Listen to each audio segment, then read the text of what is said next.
இன்றைக்கி புடலங்காய் வச்சு நம்ம சாம்பார் வைக்க போகிறாங்க. அது எப்படி வச்சேன்னு பார்க்கலாம் வாங்க. சாதத்துக்கு ரொம்ப அருமையாக இருந்தது. இது எப்படி செஞ்சேன்னு பார்க்கலாங்க. அடுப்பில் கடாய் வச்சாச்சுங்க. மண் சட்டி வச்சுருக்கேன். 3 ஸ்பூனு எண்ணெய் ஊற்றிக்கிட்டேன். கடுகு 1 ஸ்பூன், சீரகம் 1 ஸ்பூன் போட்டாச்சு. பொரிஞ்சிருச்சு. ஒரு பெரிய வெங்காயம் கட் பண்ணி வச்சுருக்கேன். அந்த பெரிய வெங்காயத்தை போட்டுக்கலாம்.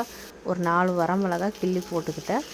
கருவேப்பத்தில் சேர்த்து வணக்கிக்கிட்டேன். நல்லா ஒரு பக்கம் வணக்கட்டுங்க. 2 கைப்பிடி அளவு துவரம்பருப்பு கழுவி சேர்த்துக்கிட்டேன். 5 பல் பூண்டு, ஒரு 3 தக்காளி கட் பண்ணி சேர்த்துக்கிட்டேன். தண்ணி ஊற்றி நல்லா வேகட்டுங்க. 3 விசில் விட்டாச்சு.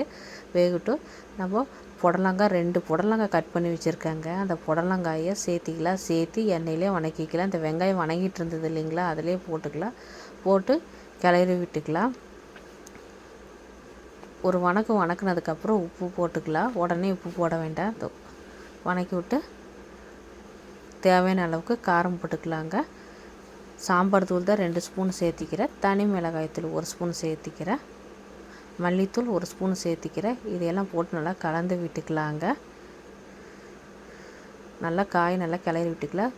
கொஞ்சமாக காய் வேகிற அளவுக்கு தண்ணி ஊற்றிக்கலாங்க. தண்ணி ஊற்றி இதுவும் ஒரு கிளறிக்கலாம். 1/4 ஸ்பூன் மஞ்சத்தூள் சேர்த்திக்கிறேன். மஞ்சத்தூள் போட்டு நல்லா கிளறி விட்டுக்கலாங்க.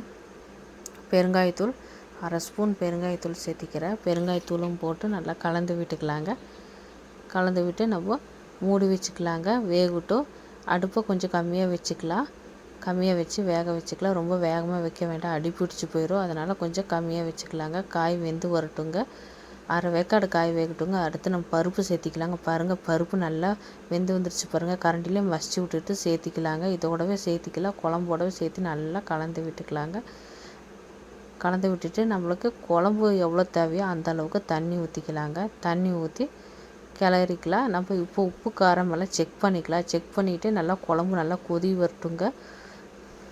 ஒரு 15 நிமிஷம் அந்த மாதிரி கொதி வரட்டுங்க. காய் நல்லா வேகாமல் இருந்தாலும் நல்லா பாருங்கள், காயெல்லாம் நல்லா வெந்துருச்சு. நம்மளுக்கு சுவையான சாம்பார் ரெடி ஆயிடுச்சு.